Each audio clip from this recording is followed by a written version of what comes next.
Bonjour tout le monde. Nous sommes à notre deuxième partie de la série de vidéos euh, sur la vie numéro 65 2018 du groupe de travail sur les tâches arbitraires des Nations Unies. On avait fait la première vidéo la semaine passée. Euh, comme on s'était convenu, on s'était mis d'accord qu'on va essayer d'aborder l'examen de cet avis à travers 4 vidéos. La première vidéo, on l'a déjà fait la semaine passée, qui évoquait un peu le cadre le cadre en fait du travail, du groupe de travail sur les détentions arbitraires. Et on a essayé, lors de cette première vidéo, d'expliquer un peu comment fonctionne cet organisme. Qu'est-ce que c'est que cet organisme? Elle est composée de qui le compose exactement et quelles sont les règles qui régissent son fonctionnement. On a essayé d'expliquer ce cadre-là dans la première vidéo.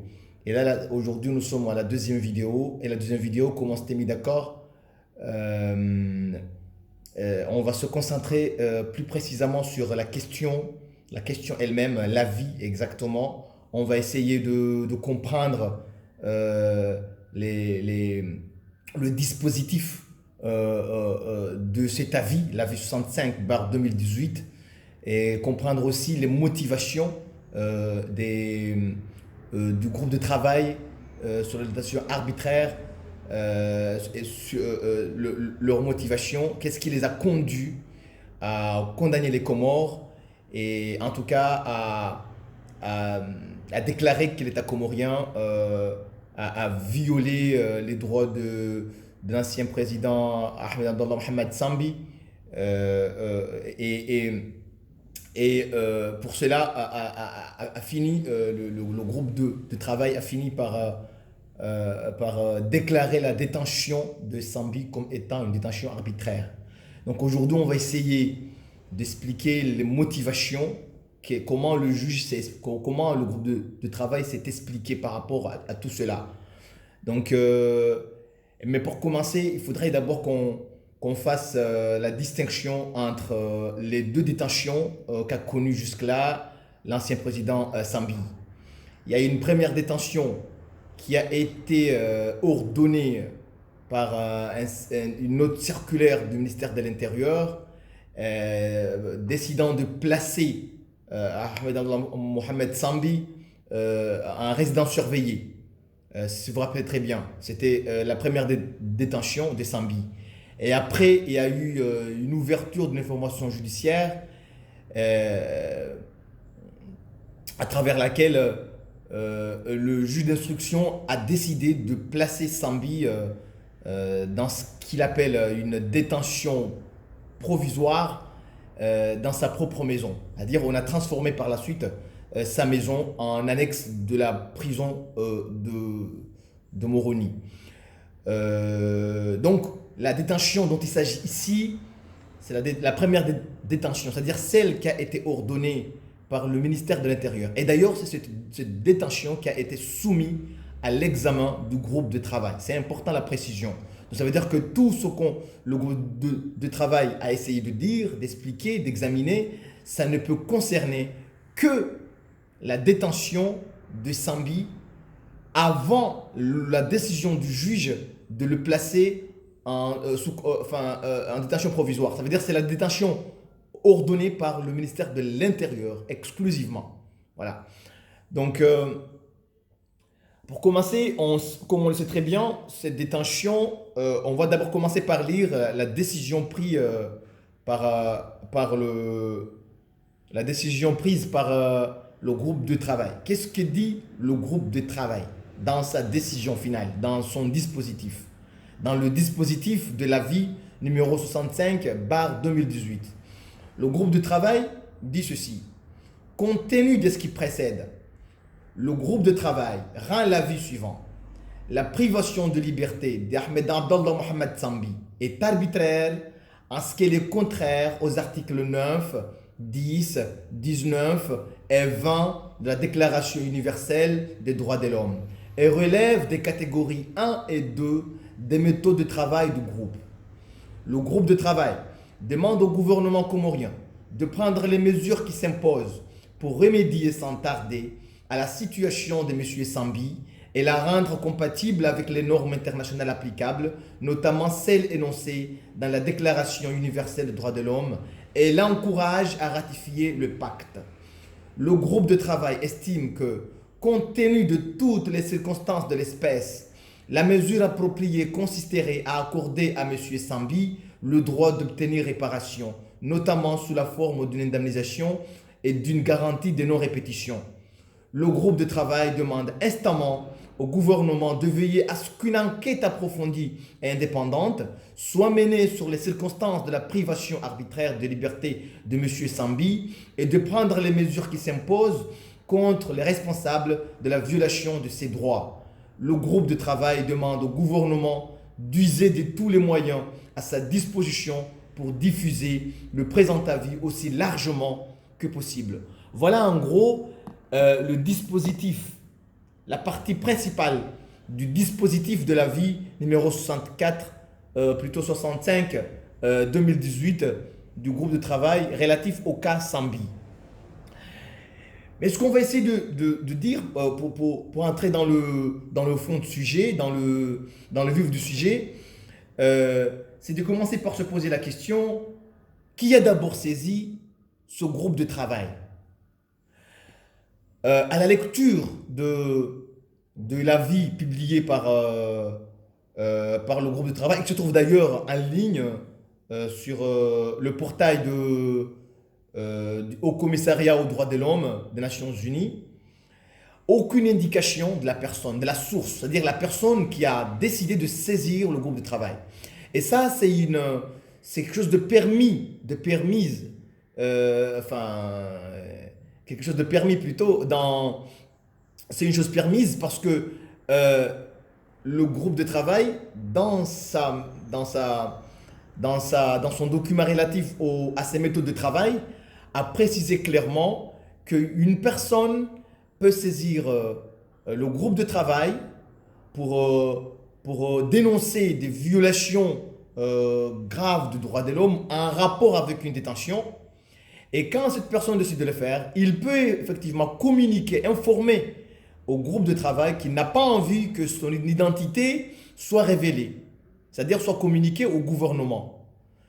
En tout cas, contre lequel est portée l'affaire. Donc, c'est une possibilité. En tout cas, le groupe de travail exige que l'identité de la personne figure clairement dans la communication qui le saisit.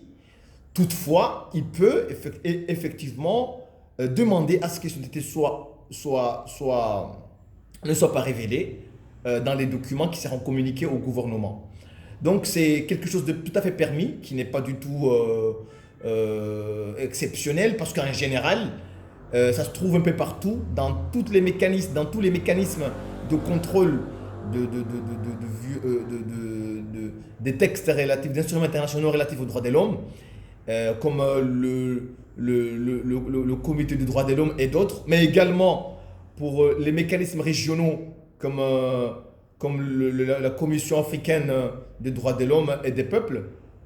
Cette possibilité, elle est toujours là, elle est toujours ouverte à tout dénonciateur et à toute personne qui voudrait se plaindre devant le mécanisme de demander au mécanisme de ne pas révéler son nom. Donc c'est à peu près, c'est ce qu'on pourrait peut-être dire à propos de cette... je pense que c'est le cas ici avec cette saisine, parce qu'effectivement, il figure nulle part le nom de la personne qui a saisi le groupe de travail. Donc, on pourrait supposer, on pourrait partir du principe que la personne n'a pas voulu que son nom soit, en tout cas, communiqué publiquement, soit rendu public. Ça, c'est une possibilité offerte à tout requérant et à tout plaignant. devant ce groupe de travail. Donc, c'est à peu près ce qui s'est passé. On ne peut pas répondre à la question de qui a saisi le groupe de travail. En tout cas, le groupe de travail a été saisi courant août 2018. Et finalement, quand il a été saisi, comme le voudraient ces procédures, cette communication, enfin, cette saisine, en tout cas la communication a été envoyée. Hein, le groupe de travail a communiqué à l'État comorien, a transmis à l'État comorien cette communication dont il était saisi. C'était le 15 août 2018. Pour clairement communiquer à l'État comorien et donner la possibilité à l'État comorien de pouvoir répondre à ces allégations. Et le groupe de travail a communiqué, a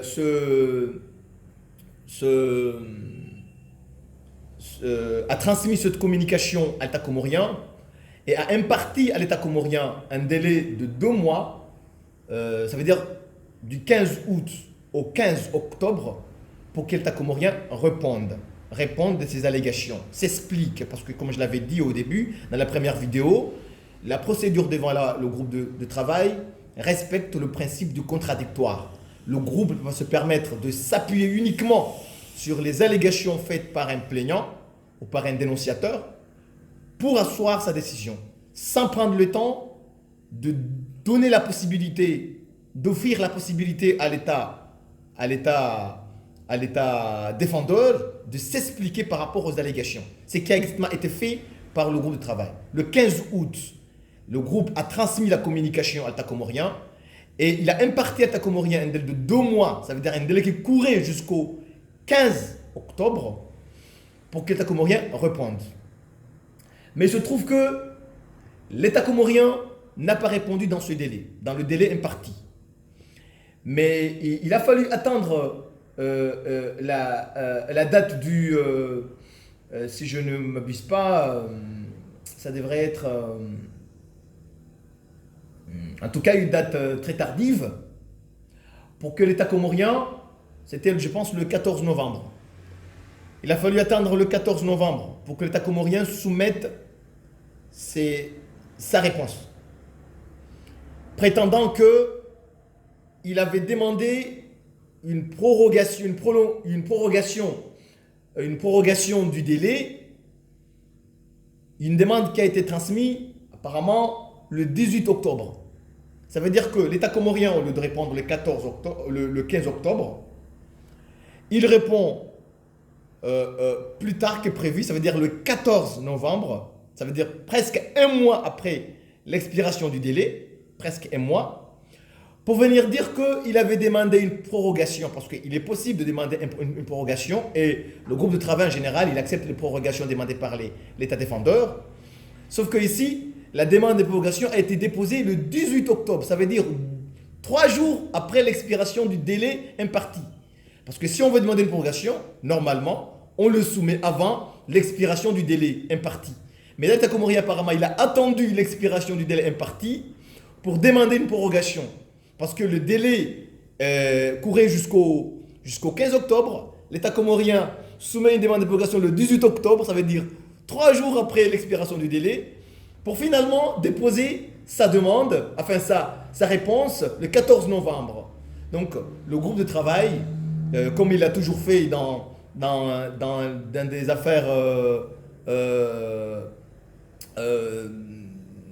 dans des affaires qui étaient soumises à sa juridiction par le passé, il a fini par déclarer la réponse de l'État comorien irrécevable. Donc le Comore n'ont pas été reçu, en tout cas la réponse de l'État comorien n'a pas été reçue par le groupe de travail parce qu'elle était déposée hors délai. Voilà à peu près ce qui s'est passé. Ensuite, il y a une autre question qui se pose, après qu'on ait répondu du comment la procédure s'est déroulée. Quels sont au fait les éléments soumis au groupe de travail par le plaignant, par la source? On appelle le terme utilisé dans le jargon du groupe de travail, c'est le terme source, la source. Quels sont les éléments avancés par la source? en appui de sa demande. En vérité, la demande était claire. Elle voulait que le groupe de travail déclare l'État comorien, déclare plutôt la détention arbitraire de Mohamed Sambi, déclare la détention, en fait, déclare la détention de Sambi comme étant une détention arbitraire. Ça veut dire que le groupe de travail voulait obtenir de la source voulait obtenir du groupe de travail que la privation de liberté, que Sambi a été victime d'une privation de liberté et que cette privation de liberté a le caractère d'une détention arbitraire. Et pour cela, il s'est appuyé sur plusieurs éléments.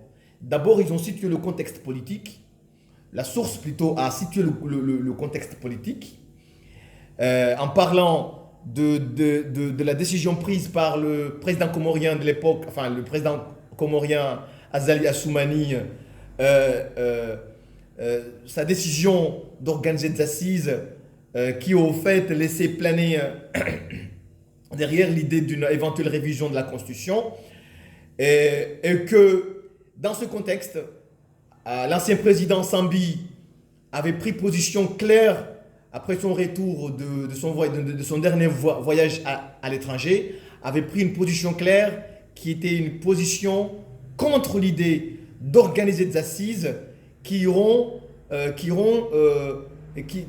plutôt en soi allaient être à l'origine d'une révision de la Constitution de 2001. C'était à peu près ça, ce qui s'est passé, le contexte politique. Tout ce qui s'est passé se déroule dans ce contexte, dans cette ambiance politique qui n'était pas du tout paisible à l'époque et qui voudrait que le gouvernement de l'époque voulait absolument que les assises soient organisées et que certains membres de l'opposition n'étaient pas d'accord avec ce principe.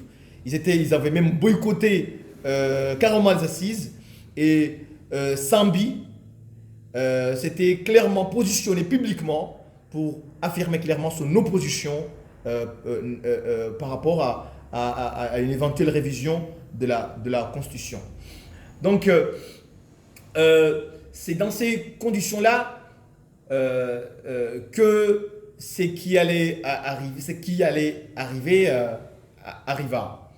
En fait, le 18 mai 2018, si vous vous rappelez très bien, le 18 mai 2018, Sambi a participé à une prière à la mosquée de vendredi de Moroni.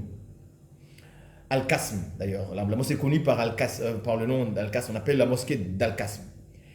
Et après la fin de la prière, les partisans de Sambi se sont regroupés à la sortie de la mosquée pour montrer leur soutien au président Sambi. Et,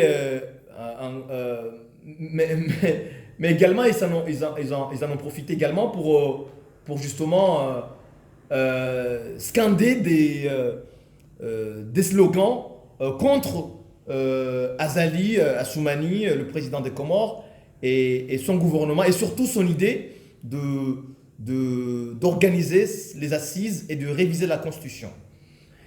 Et cela s'est déroulé le 18 mai 2018.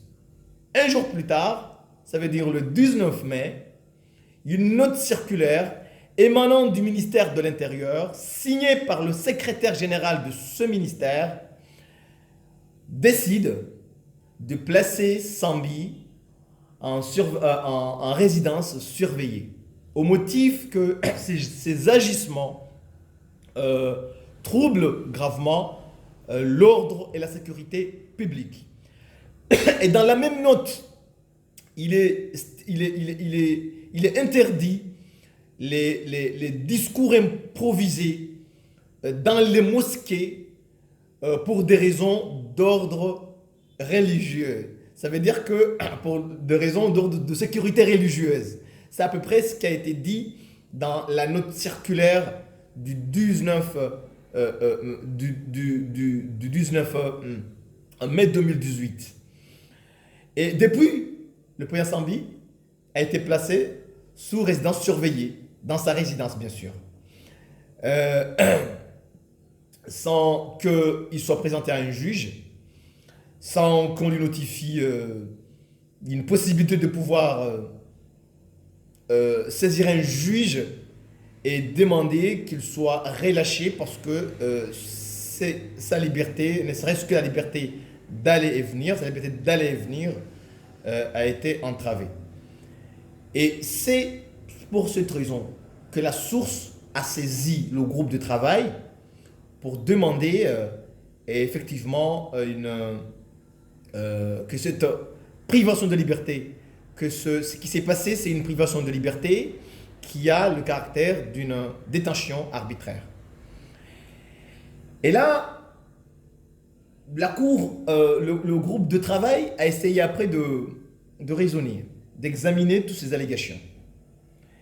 Et il a commencé par procéder par deux étapes. Première étape, le groupe de travail s'est posé la question, est-ce que d'abord, ce qui s'est passé avec le placement sous résidence surveillée de Sambi, est-ce que cela constitue-t-il une privation de liberté? C'est la première question que s'est posée le groupe de travail. Et le groupe de travail a répondu clairement.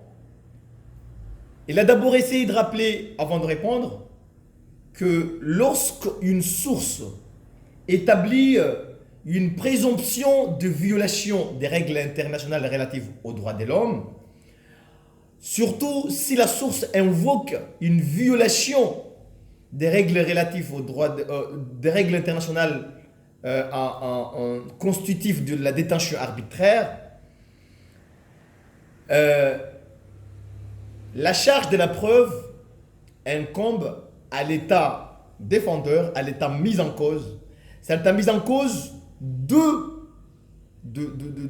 prouver que la détention n'est pas arbitraire. Ça, c'est la règle jusque-là retenue par le groupe de travail dans sa jurisprudence, qui est d'ailleurs constante sur la question. À chaque fois qu'une personne se présente devant le groupe de travail en accusant un État d'avoir violé les règles internationales et en mettant quelqu'un en détention arbitraire, la règle, la jurisprudence voudrait que ce soit l'État qui prouve que la détention, elle n'était pas arbitraire, mais au contraire, elle était justifiée légalement. Donc ça, c'est une règle qui a été rappelée d'ailleurs dans cet avis, dans l'avis numéro 65/2018. Et pour répondre à mes questions que la Cour s'est posée, est-ce que le placement en résidence surveillée de Sambi constitue-t-il une détention, d'abord une privation de liberté? La réponse du groupe de travail a été très claire là-dessus. Et le groupe de travail a conclu effectivement à une privation de liberté. Et comment il s'est expliqué? Comment il s'est appuyé sur quoi? Quelle est la motivation? Qu'est-ce qui a conduit le groupe à dire que le placement en résidence surveillée est constitutif d'une privation de liberté? Il a fait appel, le groupe de travail a fait appel à la jurisprudence, aux différents cas déjà traités par le groupe, qui au fait, depuis 1993, a toujours soutenu, je dis bien depuis 1993, le groupe de travail a toujours soutenu qu'une assignation à domicile constitue, d'une manière ou d'une autre, une privation de liberté. En s'appuyant, je dis bien sûr, sa jurisprudence constante qui remonte de 1993. Ça, c'est la réponse de la Cour sur la réponse du groupe de travail sur la première question. Et après cela, le groupe de travail est passé à la deuxième question. Est-ce que cette privation de liberté constitue-t-elle une détention arbitraire? Et là, vous allez voir comment le groupe de travail va s'y prendre pour répondre à cette question. Je l'avais rappelé dans la première vidéo, les différentes catégories, en tout cas le classement effectué par le groupe de travail pour catégoriser les différents types de détention arbitraire. Et là, la Cour le groupe de travail plutôt, excusez, je perds autant de cours alors que c'est un groupe de travail qui émet un avis consultatif, qui émet un avis qui n'a pas du tout une valeur contraignante.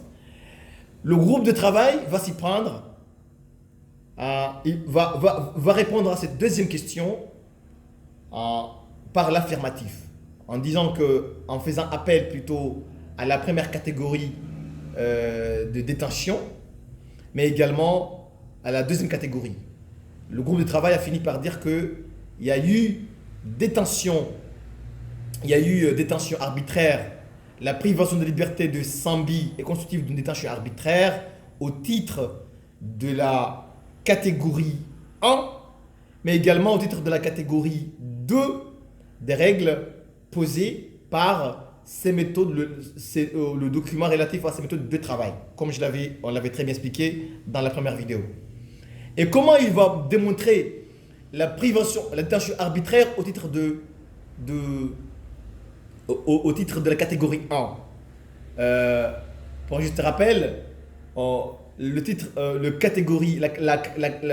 détention arbitraire catégorie 1, elle est définie comme étant une privation de liberté qui ne peut pas manifestement être justifiée légalement, c'est-à-dire qui est manifestement illégale et qui s'appuie sur aucune base juridique. C'est ça la première catégorie. Donc, le groupe de travail a retenu cette première catégorie comme étant constituée dans le cas Sambi et qu'à ce titre, sa détention constitue une détention arbitraire. Et comment il s'est expliqué? Le groupe de travail est parti du principe qu'il n'est pas certain. Il a d'abord rappelé les faits qui ont conduit, comme on les a rappelés en haut, on les a rappelés tout à l'heure. Il a d'abord rappelé les faits qui ont conduit l'État comorien, le gouvernement comorien, à placer Sambi sous résidence surveillée, pour dire qu'il n'est pas certain que l'assignation à résidence était une mesure nécessaire, ni une mesure proportionnelle. Et à ce titre, le groupe de travail s'est posé plusieurs questions à ce titre. Il s'est permis plutôt de dire qu'il s'agit d'une mesure qui est administrative et qui, à aucun moment, n'a été encadrée judiciairement, violant ainsi l'article 9 de la Déclaration universelle des droits de l'homme. Ça veut dire le fait que, pas seulement la mesure de placement en résidence surveillée n'était pas une mesure nécessaire et proportionnelle, mais surtout cette mesure a été une mesure purement administrative, sans le contrôle d'aucun juge, soumis à aucun contrôle du juge, et qui en soi viole les dispositions de l'article 9 de la Déclaration universelle des droits de l'homme. Qu'est-ce que dit la Déclaration universelle des droits de l'homme, l'article 9? L'article 9 dispose que nul ne peut être arbitrairement arrêté, détenu ni exilé. Donc le fait d'autoriser une autorité administrative, de permettre à une autorité administrative d'ordonner une privation de liberté, cela constitue en soi, selon l'interprétation faite par plusieurs organismes de contrôle, plus précisément du Conseil des droits de l'homme, par rapport à l'article 9 de la Déclaration des droits de l'homme, constitue en soi une détention arbitraire. Et le groupe de travail a également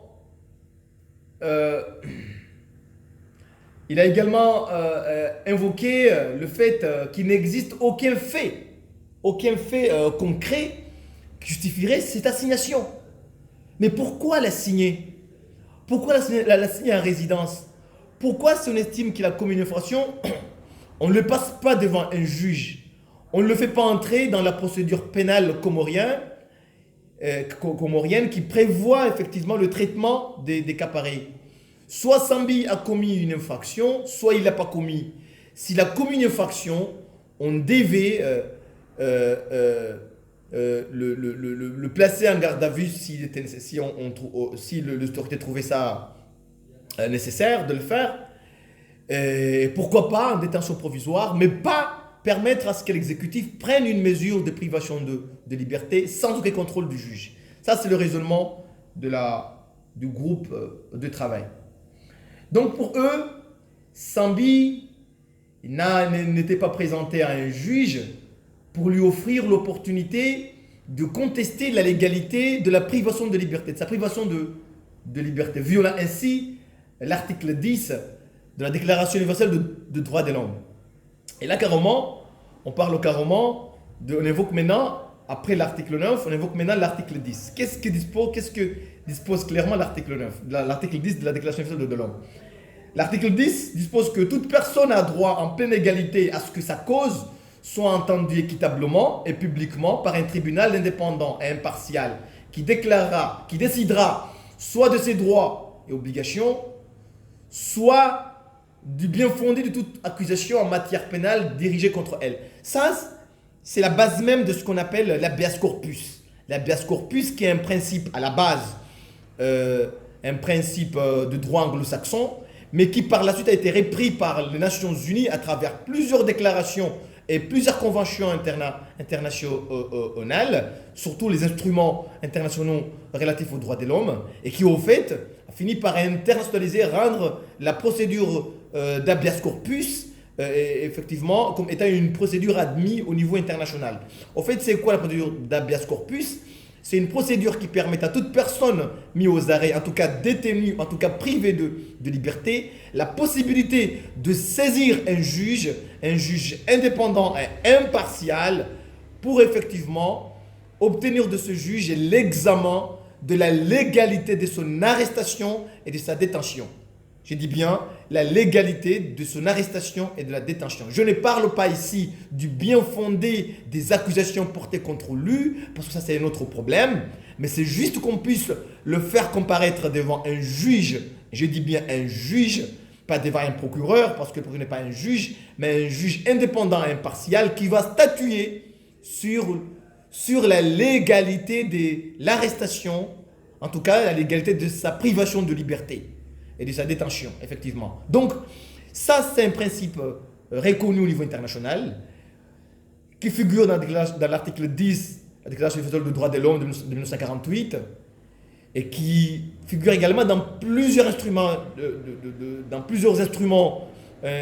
internationaux relatifs aux droits de l'homme, aussi bien internationaux que d'instruments régionaux, comme la Charte africaine des droits de l'homme et des peuples.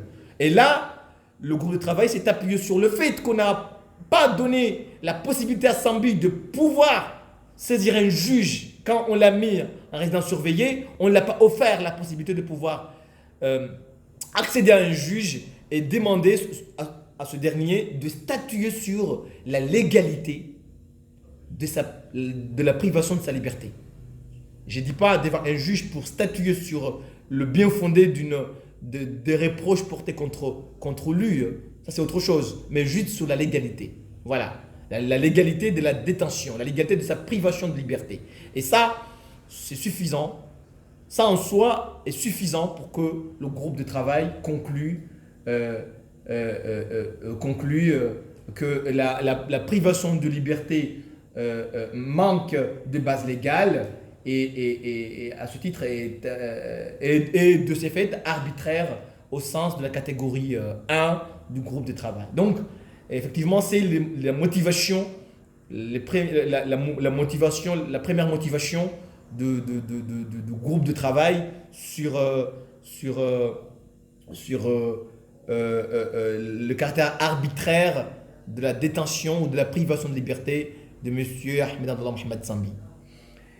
Le deuxième raisonnement fait par le groupe de travail, c'est de dire que le fait d'avoir exprimé une opinion en soi, le fait que Sambi ait une opinion et qu'il l'exprime publiquement, même si cette opinion est contraire à la politique officielle du gouvernement en place, ne peut en aucun moment justifier une mesure de privation de liberté. Donc, le droit d'avoir une opinion et de l'exprimer publiquement,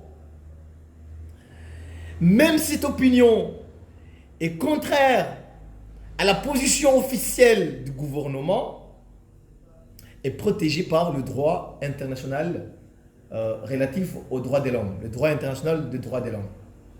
Et là, le groupe de travail estime que Sambi a été empêché d'exprimer son opinion et qu'à ce titre, les Comores ont contrevenu au droit à la liberté d'opinion, d'expression et d'association pourtant garantie par les instruments internationaux. Donc les Comores, selon le groupe de travail, a violé ses engagements, plus précisément a violé les articles 19 et 20 de la Déclaration universelle des droits de l'homme, qui, je le rappelle, est une disposition qui a valeur constitutionnelle parce qu'elle fait partie de la Constitution des Comores, comme l'a très bien dit, comme cela a très bien été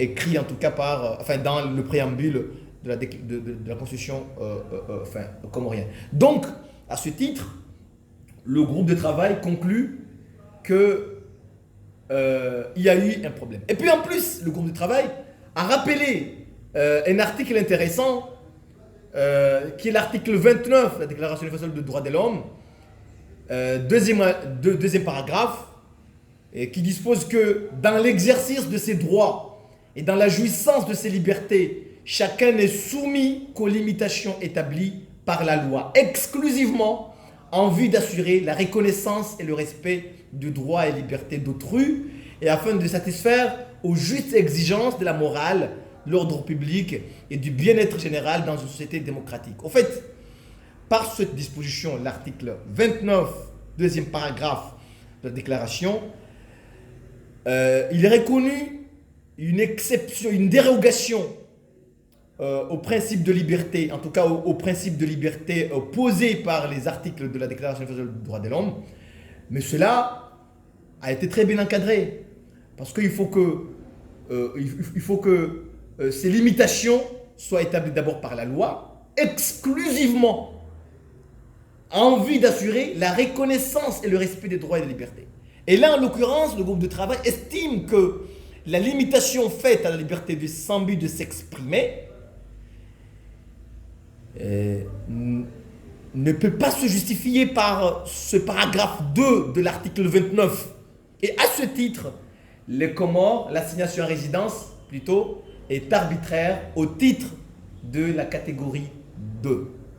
Voilà en gros la motivation du groupe de travail. Et c'est ce qui a poussé le groupe de travail justement à rendre effectivement la décision que je viens juste de vous le lire au tout début de mon intervention, demandant à l'État comorien de cesser cette violation des droits de l'homme à l'endroit de Sambi et de lever cette résidence surveillée comme étant, parce que c'est une mesure arbitraire, et demanda aux Comores, allant jusqu'à demander aux Comores de se conformer au droit international en la matière et d'effectivement accorder, indemniser Sambi, mais également lui assurer que ces choses-là ne se répéteront jamais, mais également demander à l'État comorien de prendre les mesures pour prendre des sanctions à l'égard des personnes qui ont rendu cette décision de privation de liberté à l'égard d'un Comorien de Sambi, qui en soi constitue une violation des droits et libertés fondamentales. Et je vous remercie. On se retrouvera dans la troisième vidéo la semaine prochaine. Je vous remercie.